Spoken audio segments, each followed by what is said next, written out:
Bem-vindos a mais uma conferência ECO, hoje dedicada ao tema das sociedades de advogados e a gestão de crises. Vamos falar das polémicas e obstáculos que as empresas enfrentam todos os dias, da forma como têm que se preparar e, sobretudo, como devem reagir a estas crises. Há planos que assentam na previsão de várias situações, o que é possível acontecer, como, quem deve intervir, e há todo um protocolo para lidar com estas situações. É sobre isso que vamos falar hoje. Temos connosco João Caiado Guerreiro, é fundador da Caiado Guerreiro, também o Luís Fernandes, CEO da Rux. Bem-vindos, meus senhores, bom dia, muito obrigado pela vossa presença. Tivemos recentemente uma série de casos polémicos que envolvem sociedades de advogados, casos muito mediáticos. Lembro-me do caso da TAP, agora também com a Operação Influencer, que tanto fez abanar a nossa democracia e a nossa sociedade nas últimas semanas, e em que esteve envolvida também a Moraes Leitão. Eu, se calhar, começava por lhe perguntar, João, como é que os escritórios podem contornar estas situações e, no fundo, tentar evitar que estes danos na reputação sejam irremediáveis? Boa tarde, Filipe. Muito obrigado pelo amável convite a si e à EcoTV. Eu acho que muitas destas coisas são inevitáveis. O mundo acontece muito depressa. Eu podia lhe dizer que na pureza dos princípios não acho que o Ministério Público devesse poder entrar em sociedades de advogados como entra hoje, e acho até que é contra o Estado de Direito a frequência com que isso está a acontecer. É uma coisa que tem que ser pensada, tem que ser excepcional, que é o que a lei prevê, e não habitual, como estamos a ver acontecer. Agora, é um facto que acontece. E quando acontece, é preciso lidar com isso. Eu acho que a primeira coisa que é preciso ter é calma. E até lhe diria que o primeiro ponto para as empresas saberem é preciso reunir com o próprio Ministério Público, quando ele chega acompanhado pelo juiz ou representante de advogados, analisar o mandato com cuidado e ver exatamente qual é o âmbito do mandato e o âmbito das buscas que se vão fazer. Porque as sociedades de advogados têm centenas ou têm até milhares de clientes e a busca é relativamente àquele cliente ou às pessoas que estão referidas no mandato, e as palavras de busca têm que ser limitadas. Até porque isso pode pôr em causa direitos fundamentais. Exatamente, direitos fundamentais e sobretudo direitos fundamentais à privacidade de uma série de outras pessoas, Exatamente. não é? Porque, enfim, o arquivo hoje em dia é informático, mas também quando era físico era aquele dossiê, e agora informaticamente é aquele dossiê para o qual um juiz emitiu um mandato, não é todos os dossiês e tudo o que apareça por este tipo de busca. Mas, portanto, tomando de base que estas coisas acontecem, é preciso estar relativamente preparado para elas, ter avisado a equipa de que isto pode acontecer, e quando acontece é sempre uma surpresa, uma pessoa não está propriamente à espera de ver chegar a polícia e o Ministério Público para fazer uma busca no escritório. E eu acho que a primeira coisa a ter é paciência e calma para, primeiro, colaborar com as autoridades dentro dos limites que a lei nos permite colaborar, porque somos advogados, e depois, na própria reação, é preciso alguma paciência, não tentar reagir depressa demais antes de se perceber como é que as coisas vão acontecer e, particularmente, como é que elas vão acontecer e ser tratadas em termos mediáticos. Isso é um ponto importante. Portanto, acho que aquilo que as sociedades de advogados têm feito, normalmente, é um comunicado confirmando que foram alvos de buscas nestes termos e relativamente àquele cliente. E raramente têm feito mais alguma coisa, havendo casos em que, por exemplo, a constituição dos advogados como arguidos ou coisas um bocadinho mais sérias em termos reputacionais. Porque a questão, no fundo, é essa, não é? Não estamos a falar apenas de buscas, nestes casos que mencionei, não estamos a falar apenas de buscas em relação a clientes destas sociedades de advogados, mas também tendo em conta que os sócios foram constituídos arguidos. Eu alargava também o debate ao Luís para lhe perguntar do ponto de vista informático, no fundo, digital, e pegando aqui nesta ideia que o João também nos deixava do dossiê digital, de facto, o que é que podemos fazer como uma sociedade de advogados para prevenir, lá está, beliscar os direitos de outros clientes que ali estão também. Boa tarde, Filipe. Muito obrigado também à ECO por este convite. Efetivamente, as sociedades, na generalidade, hoje estão muito bem preparadas do ponto de vista de gestão documental e é possível fornecer informação de um único cliente e não da generalidade dos clientes. Não é, no entanto, isso que se verifica, porque, por vezes, podem existir repositórios de informação diversos e dispersos, porque, embora por mais organização que exista numa sociedade, há sempre possibilidade de ter informação portátil, num telemóvel, disperso por servidores, na cloud, dentro do escritório, fora do escritório. Portanto, é muito difícil, apesar de tudo, embora se possa dirigir especificamente a este cliente, a este dossiê, dizer que dou-te este conjunto de fecheiros e tens aqui a informação que necessitas. Daí que, por vezes, esse espectro é mais alargado por toda a sociedade. E mesmo, peço desculpa de interromper, e mesmo para as autoridades, teriam também que confiar à partida em quem está a dar o acesso, não é? Mas dizendo que eles acabam por não fazer, não é? O que elas querem fazer é as buscas e é normal, querem ser eles a fazer as buscas.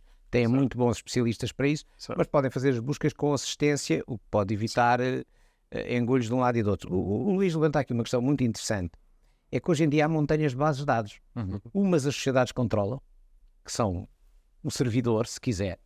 Outras, vamos dizer que têm algum controle, que é o que está nos portáteis da sociedade ou nos computadores fixos da sociedade, e outras que não têm controle nenhum, que é o que está nos telemóveis dos advogados, mesmo que eles sejam da sociedade. A privacidade implica, mesmo que legalmente isso fosse possível, e em Portugal seria com dúvidas, privacidade implica. E os telemóveis hoje em dia são uma grande base de dados, não é? É que a questão é que os telemóveis hoje em dia são uma base de dados fortíssima, até porque nós temos normalmente no telemóvel, ou estamos habituados a ter no telemóvel, aqui o Luís poderá depois explicar se isso está exatamente na cloud ou em parte está mesmo no telemóvel.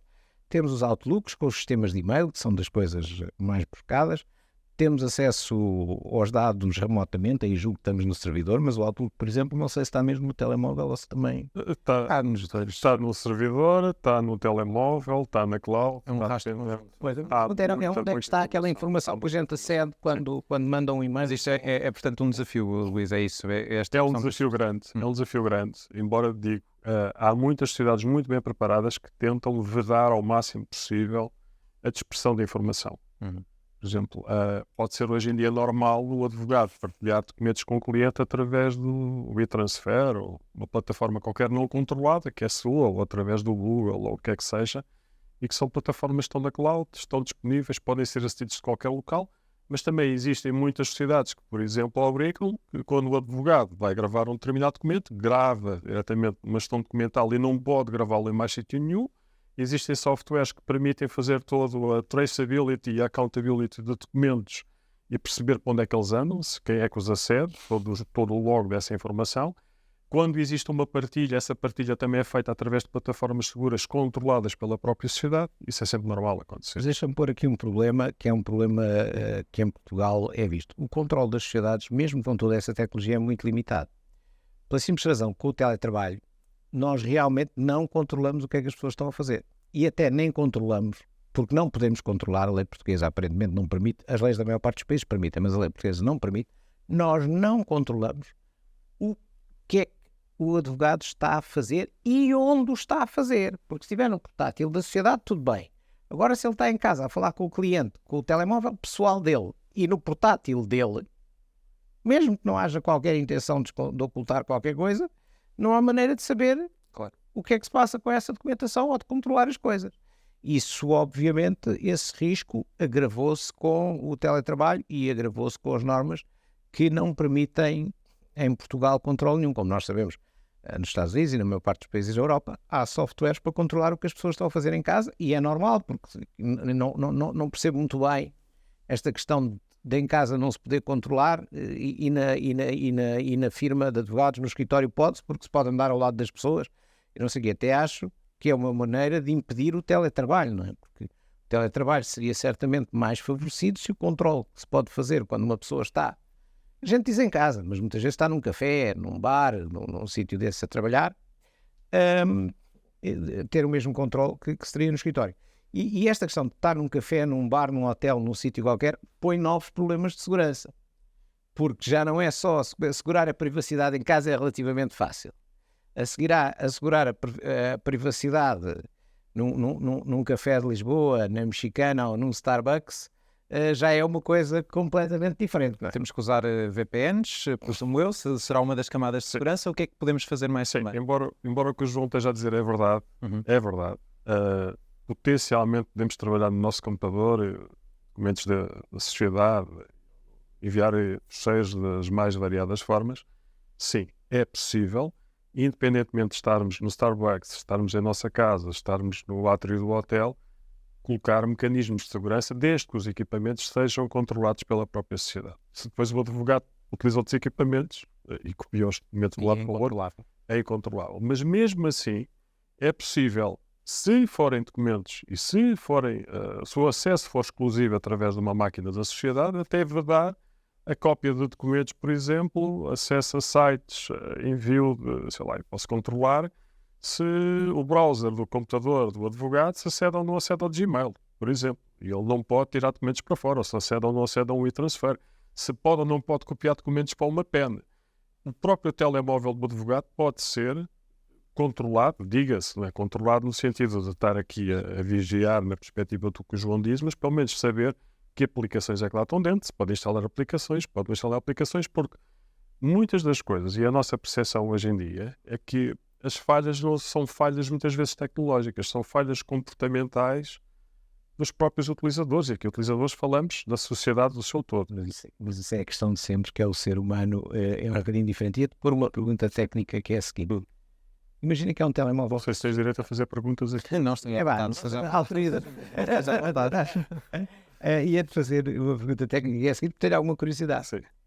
A sociedade entrega um telemóvel ao advogado com um chip, aquele chipzinho, um cartão, assim.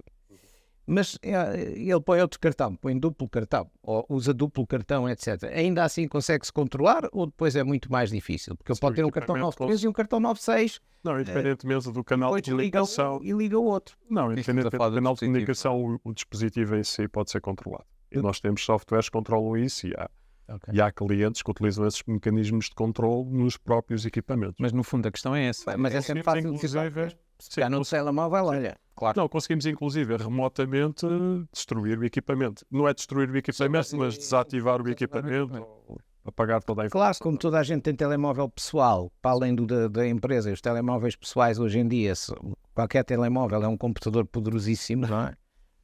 Mas a coisa na prática fica complicada. Mas, João, para quem nos está a ouvir, o cenário que tu estás a colocar dá quase que a sensação que os advogados são os anarcas e que fazem o que bem entendem nos equipamentos. Mas era isso que ia perguntar. Eu não ia dizer que são não é verdade, não é verdade. Mas lá que são muito individualistas, isso ninguém tem dúvidas, porque é da profissão, não é? Certíssimo. E que gostam muito de defender ideias próprias, é natural, porque é da profissão. Mas o que dá a ideia é que as pessoas depois muitas vezes têm os telemóveis deles porque querem ter, porque é natural que tenham, porque... E portanto depois estas coisas, como o Luís diz, tecnicamente são fáceis de prevenir, fáceis ou possíveis de prevenir. Todos nós, de um modo geral, prevenimos o melhor possível. Até porque nos temos que prevenir no sentido de poder dizer aos clientes, de quem somos responsáveis e de quem somos mandatários, que tivemos a diligência devida, não é? Fizemos aquilo que se podia fazer em termos tecnológicos para garantir que não havia problemas e não havia crises, mas uma garantia absoluta não há, e não há agora com o apoio da RUCS, e nunca houve, não é? As coisas sempre foram assim. No fundo é tentar montar aqui um protocolo o mais inviolável possível, no fundo. Dentro daquilo que é razoável para se trabalhar no dia-a-dia, não é? Sim. Luís, queria acrescentar alguma coisa? Sim, eu queria acrescentar que, de facto, e quando se fala em gestão de crises, a gestão de crise começa com a prevenção. Prever. Eu, como RUCS, há 22 anos no mercado, já passei por muitas crises na vida. Muitas crises. Todos os anos acontece uma crise qualquer. E cada vez que nos acontece uma crise, nós pensamos, isto é imprevisível. Quer dizer, no caso das sociedades, e logo nestes casos mediáticos que nós falámos de início, bem, isto não vamos dizer que é de certa forma imprevisível, mas quer dizer, isto vai acontecer hoje, amanhã, depois da manhã, é o vosso trabalho, portanto é normal que lidem com clientes e com casos polémicos, portanto vão ser inspecionados pelo Ministério Público e quem quer que seja. Os advogados são organizados ou não, isso agora já é mais discutível, mas efetivamente isto vai sempre acontecer.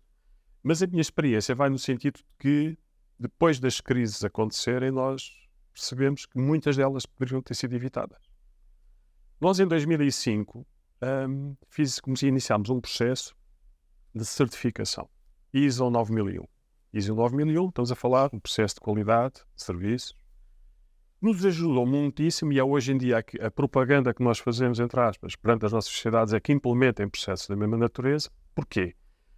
Porque subjacente a um processo de ISO 9001 está uma identificação de riscos, onde nós prevemos a severidade e a probabilidade com que eles podem acontecer, assim como todo o conjunto de mecanismos de supressão ou mitigação que possam existir sobre os mesmos. Ou seja, se eu for uma sociedade de advogados e se tiver que aceitar um determinado cliente, eu provavelmente é bom que, se eu identifico que posso ter riscos do cliente me pagar ou não pagar, posso ter riscos dos beneficiários efetivos, sejam pessoas que estejam em listas de sanções, que possa ter problemas, sou uma sociedade muito grande, não chega eu juntar-me com o meu colega e perguntar se há aqui um conflito de cheque qualquer com um caso, é bom que tenha um processo de conflito de cheque. Portanto, há todo um conjunto de mecanismos que uma norma ISO 9001 nos ajuda a montar, que identifica riscos, identifica mecanismos de combate a esses riscos e depois permite que, efetivamente, dentro da sociedade, toda a gente os cumpra, toda a gente os implemente, porque são auditados.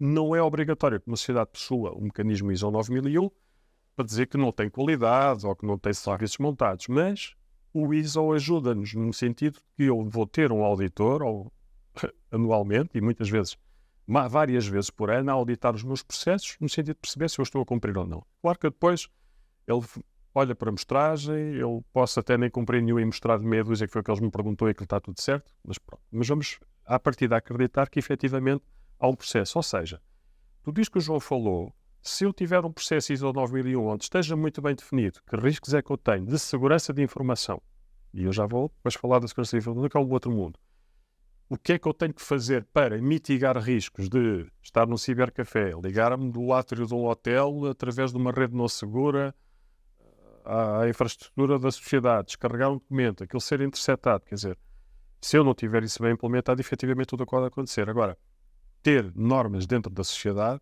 é super importante e um ISO é super importante. É algo peregrino em Portugal falar disto. Aliás, não é peregrino, já existem muitas sociedades. Há muitas sociedades com muitas, algumas, no aspecto de todas as sociedades em Portugal são pouquíssimas, mas há sociedades, de facto, muito preocupadas com esta temática e são certificadas 9001. Pronto, por mais estigmas que existam sobre a 9001, sobre a excessiva burocratização, que não é verdade hoje em dia. Portanto, a partir da norma de 2015 é possível implementar o 9001 de uma forma extremamente acessível. Acessível, diga-se, é fácil de cumprir, nós só temos que trabalhar da forma que dizemos que estamos efetivamente a trabalhar e a norma tem que respeitar isso, que é para não dar ao livre-arbítrio a cada um de fazer o que bem entende. A norma é não enviar ficheiros de uma forma, a forma é não enviar ficheiros de uma forma. Porquê? Porque há um risco associado a isso. E já vamos à questão da segurança que aflorou. Gostava só de perguntar ao João, esta questão, até que o Luís exemplificava aqui, de, por exemplo, um advogado estar num lobby de um hotel, aceder ao servidor da sociedade, descarregar um documento e ele poder ser interceptado, é um risco também para a própria sociedade, não é? Portanto, a sociedade pode ser de alguma forma responsabilizada por algum dano que isso possa causar ou não? Esclareça-me. Depende de ter tido ou não a diligência devida, não é? Porque há um nível de diligência, portanto, de diligência de cuidados de proteção que obviamente temos que ter, porque se não os tivermos, não estamos a ser suficientemente diligentes e, portanto, o nosso cliente pode-nos responsabilizar por isso. E há um nível depois que é já perfeitamente razoável. E aqui, o Luís sabe, uma das grandes preocupações das sociedades de advogados hoje em dia, aliás, todas as organizações, são estes ataques cibernéticos violentíssimos, que atingem, se eles atingem os Estados e as maiores empresas, uma sociedade de advogados, sendo por natureza uma empresa pequena e a empresa de telecomunicações, as hipóteses de se proteger são mínimas, quer dizer, as hipóteses de evitar a penetração dentro dos servidores são muito baixas, como dizem os especialistas. Sim, já não é tanto evitar o ataque, é saber como minorizar esses danos. E até histórias como uma que falávamos há pouco, destes piratas cibernéticos que encriptam a informação toda do servidor da sociedade e que depois pedem não sei quantas bitcoins, parece que é bitcoins que eles costumam pedir, não sei quantas bitcoins para, enfim, dar a chave como resgate. São áreas muito complicadas até do ponto de vista do direito penal, porque e do ponto de vista do trabalho de polícia, porque frequentemente isto são redes criminosas muito sofisticadas, isto é o que tenho lido e estudado sobre o assunto, são redes criminosas muito sofisticadas, às vezes patrocinadas até por Estados mais aliados do mundo, tipo Coreia do Norte, e outras vezes patrocinados por grandes organizações, e os piratas informáticos estão noutras jurisdições, normalmente a milhares de quilómetros de distância, que torna, primeiro, quase impossível identificá-los. Mas mesmo que seja possível identificá-los, torna no conjunto de leis dos países muito difícil uma aplicação de sanções eficazes.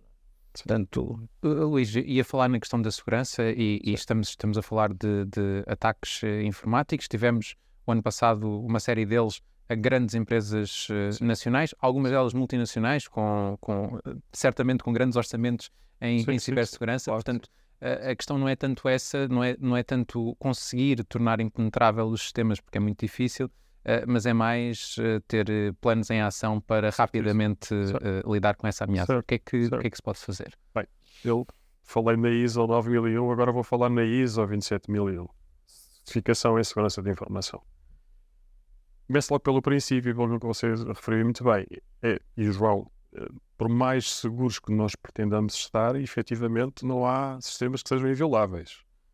A NASA, o FBI, a Vodafone aqui em casa são atacados e mandam-nos com as comunicações toda abaixo, mas eu dentro da minha casa, que até tenho os meus servidores no data center da Vodafone, não sou atacado. Já agora, nós somos atacados, mas tipo milhares de vezes por segundo. Quer dizer, há sempre softwares a tentar explorar fragilidades dos nossos sistemas. Se não tivermos cuidado, se for um técnico instalar uma firewall e não configurar... Não tinha noção que era tão frequente. Não, isto é frequente. São exércitos de bots. Não, são bots, sim. São bots que estão sempre a explorar a vulnerabilidade nos sistemas e quando apanham... Embora, eu já volto depois à 27001, embora o que nós também percebemos é que muitas das fragilidades não estão nas firewalls, estão implementadas ou nas VPNs ou nos bloqueios das portas de USBs para não copiar documentos. Não, os problemas estão nas pessoas.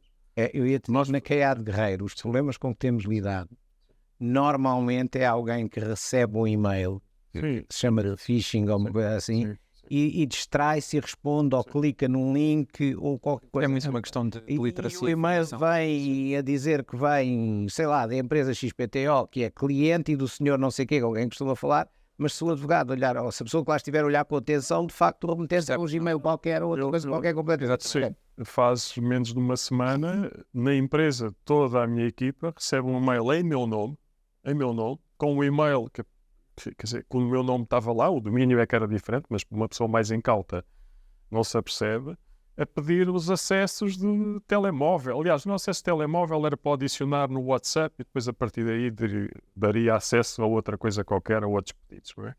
Mas muito bem montado. Estava lá o meu nome, estava lá a CEO, estava lá a RUX, estava tudo, só não estava a nossa assinatura que sai automaticamente dos nossos servidores, aquela não estava. Vem em inglês, que é logo à partida de estranhar, mas isto hoje em dia, nós antigamente até olhávamos para uma coisa traduzida no Google meio em brasileiro e vemos que aquilo não soa bem, mas cada vez torna mais difícil, nós percebemos que é verdade, que efetivamente é difícil, isso é complicado. E nós ainda a semana passada, eu ouvi nas notícias, uma câmara lá em cima ao norte que teve alguém que interceptou umas faturas, acho que da Galp, e que mudou os NIBs e os IBANs e fizeram transferência de 600 mil euros para fora, ou conseguiu transferência de 600 mil. Mas diga. Deixa-me só dizer que, da mesma forma que o 9001 é muito importante do ponto de vista dos processos e do serviço ao cliente e da organização interna, o 27001, a norma de segurança de informação, é também muito importante porque ela por si só tem um documento de aplicabilidade, por exemplo, em que há 130 e qualquer coisa pontos de controle que devem ser feitos numa perspectiva de segurança da informação dentro de qualquer organização que implemente aquilo. Estes 133 pontos, salvo erro, são o garante que eu não vou ter um problema? Não são. Eu posso ter sempre um problema porque os criminosos andam sempre à frente daquilo que nós conseguimos implementar. No entanto, é um garante que nós temos a preocupação em cumprir aquilo. É um garante. Temos de ter a tecnologia, os processos e as pessoas. Dá mais segurança do que não ter. Porque o que acontece muitas vezes nas organizações é que a velocidade é tal dentro das nossas organizações, seja uma sociedade ou uma empresa tecnológica, temos tanta coisa para fazer, tanta coisa para reagir, que muitas vezes descuramos aquilo que é o planeamento e a prevenção que muitas das vezes temos que ter. Portanto, numa sociedade, se calhar, a necessidade de estar a falar com o cliente e de aceitar o cliente é tal porque ele está àquele momento e precisa ser servido, porque a sociedade também tem que fazer negócio. Claro, o cliente tem que entrar. E por vezes facilita-se um processo, se calhar, não há um KYC, não há um conflito check. Faz-me lembrar aí que ainda aqui há tempos estávamos a fazer uma apresentação. Fazem-se, e hoje em dia até julgo que se fazem, o nome do QIC é depois confirmares a informação. Já existe a ligação à base de dados. E existe ligação. Sanções, sim, para as coisas mais fáceis, mas num mundo cada vez mais global, em que apertas a malha. Não apertas a malha, mas tens sempre alguma... Mas não apertas. A China está atrás do Great Wall e não consegues lá ir com a maior parte dos softwares. Portanto, tens a segunda maior economia do mundo, de onde vem quantidades enormes de trabalho, e sei as dificuldades de fazer compliance. Eu sei que tu trabalhas. Daí eu estar a falar nisto, que é, não há, porque alguns destes países, a China é a segunda maior economia do mundo, pode vir a ser a primeira, é um cliente e um parceiro económico inevitável. Não podes fechar a porta a esse mercado, tens de trabalhar com ele. E é demasiado, compliance é demasiado difícil de fazer, quer dizer... Então, mas, João, o que é que, no seu caso, no caso da CAEA de Guerreiro, o que é que faria numa situação dessas? Em que você faz o que é possível fazer e o que é razoável, que é aquilo que eu dizia da diligência de vida. Nós temos, obviamente, pessoas que falam chinês e que podem fazer um compliance razoável, e até temos gente em Pequim que pode fazer um compliance razoável e uma confirmação do compliance razoável, mas mais do que isso não se pode fazer, não é? É tal questão do que é. Agora, é muito mais difícil este mundo global... Claro. Com estas tecnologias globais e, se quiserem, este mundo pós-Covid, que se tornou ainda mais global com a utilização das teleconferências. Há muita gente que nós, antes só conhecíamos do telefone, mas hoje há muitíssima mais gente que viaja, se calhar menos em negócios, não sei, mas há muito mais teleconferências e outras coisas onde as pessoas estão a uma grande distância, querem falar, estabelecer relações, investir e etc., faz o que o IC tem que fazer e faz o que se pode. Mas há aqui uma questão importante. Não é? Eu devo dizer que não sou favorável ao QIC. Eu acho que o Know Your Client é uma obrigação das autoridades, é por isso que pagamos impostos. Eu já trabalhava nos anos 90, em que não havia nada disto e o mundo não tinha mais criminosos que agora. Portanto, esta questão tem sido uma política da União Europeia, menos de outras jurisdições, de passar para cima de entidades privadas. Responsabilidades que são tipicamente entidades públicas é uma questão que nós cumprimos, na CAEA de Guerreiro, é legal, é a lei, temos que cumprir, mas que no plano dos princípios eu acho altamente discutível e até altamente discutível se serve para alguma coisa. Luís, concorda com esta ideia? Bem, eu neste aspecto eu não tenho que concordar e deixar de concordar. Se o KYC deve ou não deve ser aplicado, nós aplicamos-lo e ajudamos os nossos clientes a aplicá-lo da forma mais fácil possível. Eu não estava, eu disse que aplico o QIC. Não. Disse é que eu acho. Certo. Aplica e cumpra a lei. E o que é que eu acho? Eu não vou meter as mãos no fogo que toda a gente o aplica e se o aplica bem ou o que é que seja. Mas o que é que se pode fazer do ponto de vista da tecnologia para apoiar esse... Nós temos plataformas que na prática permitem que os processos, quando existe um potencial cliente dentro da sociedade, existe um processo de trabalho que é iniciado até que o cliente efetivamente se torna cliente. E por esse caminho existem desde votações internas de diferentes stakeholders, boards of compliance, a inserção de informação de bases de dados externas, sejam uma Bureau van Dijk, uma Informa, listas de sanções, do que seja, ou seja, toda a reunião de um conjunto de informação que ajuda a sociedade a decidir depois se o cliente de facto vai ser cliente ou não vai ser cliente. Certo. Isto faz-se, mas as limitações convém não esquecer. A gente normalmente não sabe o que é que fazem os nossos vizinhos ou quem são em Lisboa, porque as pessoas mudam muito de prédio, quanto mais andar a fazer isto com gente a 10 mil km de distância.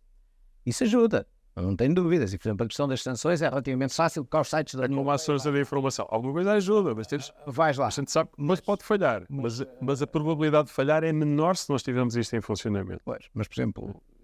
E sempre acompanhado de formação a quem tem que lidar com esses sistemas também, não é? Lá está, precisa. Sim, e a própria sociedade precisa ter essa cultura. Exatamente. Ia contar um caso engraçado que se passou aqui há umas semanas. Espero que o cliente não me ouça amanhã. Mas depois de muitos processos, eu disse: mas eu não tenho a forma. Tudo bem, eu tenho aqui um processo de KYC fantástico. Pensa aqui, acaba ali, mas eu tenho às vezes aquele telefonema e o cliente precisa entrar já. Portanto, mesmo depois disto tudo montado, e ainda me caiu um bocadinho em conta daquilo que o João está a dizer, em algumas situações é preciso furar o esquema. Fora-se o esquema. Se for excepcional e se fizeres o compliance 3 dias depois, não foi grande mal ao mundo, teres trabalhado 3 dias com... Até lá o cliente já cá está dentro de casa, podes reverter alguma situação. Nós, de facto, sem o QIC preenchido e verificado, não recebemos cliente nenhum. Agora, podemos discutir aqui, até mesmo com os QICs todos, quando está a falar ao telefone com um tipo e um telefonema se prolonga, e ele tem uma questão urgente, em que momento é que ele se torna realmente cliente? Quando começa a haver obrigação de confidencialidade porque lhe está a contar coisas, claro, que... Sim, estas situações nunca são tão preto no branco. Antes de uma pessoa, vamos pôr a coisa em termos físicos que é mais fácil, antes de uma pessoa entrar na sala de reuniões pela primeira vez, entra no escritório para reunir connosco e nos dizer generalidades sobre o assunto, a lei portuguesa não é bem clara, também não tem mal nenhum, exatamente quando é o momento que passa a ser um cliente, não é? Passa a ser um cliente quando conta coisas confidenciais, isso estamos certamente obrigados à confidencialidade. Passa a ser o cliente como na lei americana e inglesa, quando paga pela primeira vez a provisão, são questões que se podem pôr. De um modo geral, o compliance é uma coisa que se faz, tem que se fazer, serve para alguma coisa, e ajuda certamente a prevenir. O que eu acho é que, e a União Europeia está a estudar isso agora, parece que criou um grupo precisamente para estudar isso. O que eu acho é que os custos do compliance são enormes face às vantagens que possa trazer. E a União Europeia está exatamente a estudar isso, está preocupada com essa questão. João, deixe-me colocar-lhe uma outra questão. Estamos a cerca de 10 minutos do fim da nossa conversa e ainda gostava de o ouvir em relação à gestão de crise. Vamos imaginar que há agora uma crise na sua sociedade de advogados. Como é que se gera quem deve intervir? Ou seja, deve ser uma equipa interna, idealmente, deve ser uma equipa externa especializada em gestão de crises. Como é que se deve proceder? Eu acho que a primeira coisa, eu tenho uma regra que eu costumo até dizer em inglês, bad news, let me know early. Ou seja, más notícias, dê-me já o mais depressa possível. Quando for managing partner, é realmente o que eu quero saber, é o que corre mal, e o mais depressa possível. Porque quanto mais cedo, se não conseguiu prevenir, pelo menos quanto mais cedo conseguir intervir, menos a crise menos grave será, porque começam a ser tomadas imediatamente medidas de resolução. Portanto, isto é uma cultura que é difícil criar e que é preciso criar nos 100 e tal advogados que lá temos e nos outros colaboradores que temos também, porque as pessoas não gostam de dar más notícias, não é? E muito menos gostam de dar más notícias a quem gere, ou administra ou manda. Portanto, eu acho que esse é o primeiro ponto. Bad news, let me know early, que ajuda. Depois, eu acho que tem que ser uma equipa interna. Primeiro, não vou dizer aqui que equipa será, porque as crises são muito diferentes, não é? Se for uma crise reputacional, será provavelmente uma equipa que tem mais advogados e, sobretudo, mais advogados especializados em contencioso. E depois outros da área onde a crise esteja a acontecer. Se for uma crise informática, é melhor ligarem aqui para ele e usar os especialistas internos, não é? Portanto, as crises têm naturezas muito diferentes. Mas agir rápido, eu creio que é crítico mesmo nas crises cibernéticas, porque há mais possibilidades de defender ou até de desligar, em última análise, a coisa da rede. Embora quando isso acontece, já aconteceu. Quando se sabe, já aconteceu há algum tempo. Mas pode estar a acontecer. Quer dizer, essa parte é fundamental. Depois deve ter, quando são coisas públicas e reputacionais, eu acho que hoje em dia estas sociedades todas têm um diretor de comunicação, portanto o diretor de comunicação tem que ser envolvido muito cedo. As nossas pessoas da comunicação têm acordos de confidencialidade com a sociedade, toda a gente tem, de facto. Claro. A nossa lei das sociedades de advogados, que não mudou muito desde aí, quando é concebida em 81 ou 82 do século passado, as sociedades de advogados são advogados e secretários e não há computadores, não é? E isso ainda está lá, está muito presente na lei, até porque a tecnologia evolui muito mais depressa. Isso é a questão do Estado não conseguir acompanhar a evolução tecnológica. Até ao ser humano. E, portanto, deve invocar pessoas e deve ter recursos externos, para além da RUS, recursos externos especializados, por exemplo, em relações públicas, e consultores externos, até porque estes às vezes estão mais à vontade para lhe dizerem aquilo que é preciso fazer e que a gente às vezes não quer ouvir. Aquilo que viu na Moraes de Leitão nas últimas semanas e houve depois reações públicas da sociedade a esta questão, lá está, tentando gerir esta crise, daquilo que conseguiu ver de fora, o que é que lhe pareceu? Se tivesse de dar aqui uma nota de 0 a 10? Eu não gosto de falar sobre a concorrência. A Moraes de Leitão é uma excelente sociedade de advogados onde trabalha gente séria. Visto de fora, apenas eu acho que eles fizeram o que era possível fazer para conter o dano reputacional. Esta coisa do Estatuto do Arguido é uma coisa que se calhar devia ser repensada a nível legislativo. Eu percebo que é para dar proteção, mas acaba por ter uma conotação tão má que se calhar devíamos evoluir para um sistema em que o Ministério Público acusa ou não acusa. Se não acusa, a pessoa não é nada diferente. Estamos a falar de casos mediáticos, então, mas levava-nos para uma discussão. Mas isto leva mas isto cria um mediatismo enorme. E aí eu acho que as sociedades têm que fazer o que fez a Moraes de Leitão, ser razoavelmente transparentes, não pode ser uma transparência total, até porque há questões envolvidas de sigilo, porem cá fora a versão delas do que se passou e depois, vamos ser sinceros, tentar que se fale o menos possível no assunto e que a poeira assente mais rápido. E às vezes, internamente, terão que ser tomadas determinadas medidas para assegurar que não há conflitos de interesse, que há ou não, para além das sanções penais, há muitas outras coisas que se podem fazer a nível disciplinar e acontece muitas vezes as sociedades e os outros sócios podem ser vítimas de alguém que foi um bocadinho para além daquilo que devia ter ido. E não estou a dizer que foi necessariamente para fazê-lo no seu interesse ou para fazer uma coisa ilegal, mas são circunstâncias com que se tem que viver. Portanto, acho que eles geriram a crise tão bem como podia ser gerida, como outras sociedades, inclusive a nossa, tem tido que gerir. É a vida. Luís, a reputação no geral para as empresas e para as grandes empresas é um ativo muito importante. Qualquer empresa. Para qualquer Até empresa. para a minha, que é uma pequena empresa, a reputação no meio onde eu me movimento é fundamental. Sente que já está no mercado há mais de 20 anos, como dizia, sente que há uma evolução na forma como as empresas, e aqui em particular as sociedades de advogado, olham para essa questão e a importância que dão também a esse tema, procurando precaver-se.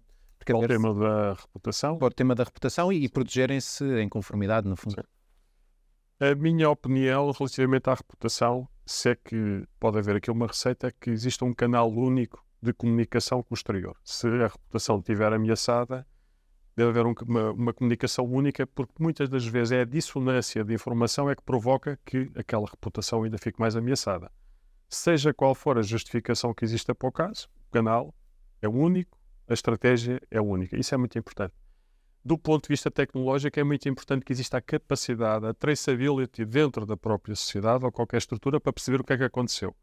Às vezes isso não é imediato. E às vezes o público, e no caso de ser uma questão reputacional e a comunicação social a bombardear, pretende-se uma resposta imediata. Vamos agora reportar-nos àquilo que aconteceu com a Vodafone. Uma das coisas que eu aconselho sempre nestas situações é calma e paciência.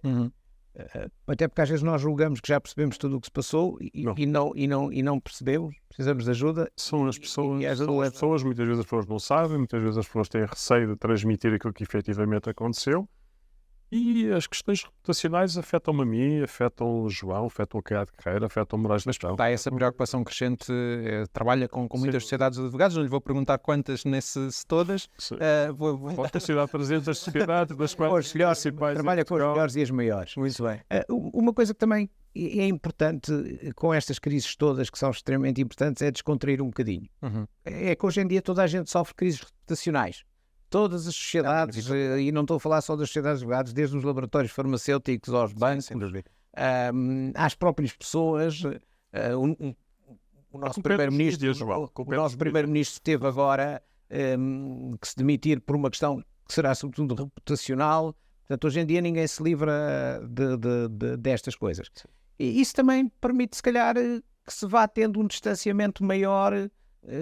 Se calhar, olha, a certa altura acontece a todos os que... O que me está a dizer é que acaba por se relativizar um pouco esse dano. E esse dano às vezes é temporário. É temporário, e se a organização reage bem, e se é uma organização séria e que funciona bem e que se esforça pelos clientes, seja uma sociedade de advogados, seja uma empresa de informática, seja qualquer coisa, as coisas passam. Quer dizer, não há bem que nunca acabe, nem mal que sempre dure, não é? Portanto, as coisas passam. É preciso alguma tranquilidade nesse sentido e algum otimismo. O nosso tempo está a esgotar-se. Eu vou-vos dar só a oportunidade de acrescentarem alguma ideia que possa ter ficado pendente, Luís. Sim, eu só quero, em rodapé, dizer, prever. Acho que é o principal meio de combate a uma gestão de crise. Depois de existir uma crise, porque ela poderá acontecer, é haver um canal único que na prática se reportará a um conjunto ou a uma capacidade de reporte interno para explicar aquilo que aconteceu. Isto no caso de ter que haver uma comunicação posterior. As crises são muitas, não é? Nem todas têm a comunicação com o exterior, podem ser dentro da própria estrutura. Mas essencialmente a prevenção acho que é o mais importante, e haverem processos estruturados e uma compreensão de como é que a sociedade funciona. Ou qualquer empresa. João, quer acrescentar alguma coisa? Concordo, acho que é prevenir, sobretudo, porque prevenir evita a crise, e quantos mais se prevenirem, melhor. Depois reagir com transparência, com calma, com tranquilidade e usando os especialistas adequados. Certo. E eu acho que é o que tem que se fazer. Não? Muito bem. João Caiado Guerreiro, Luís Fernandes, muito obrigado. Muito obrigado. Foi um gosto ter-vos aqui connosco para mais uma conferência do ECO, hoje dedicada às sociedades de advogados e à gestão de crises. Temos tido uma série de casos nas últimas semanas, nos últimos meses, enfim, nos últimos anos, como tivemos a oportunidade de ver aqui com os nossos convidados. Estas questões não vão acabar. É importante, como dizíamos, prevenir, saber como agir e, sobretudo, estar rodeados das equipas certas para conseguir mitigar os danos reputacionais. Da nossa parte é tudo. Muito obrigado. Até à próxima.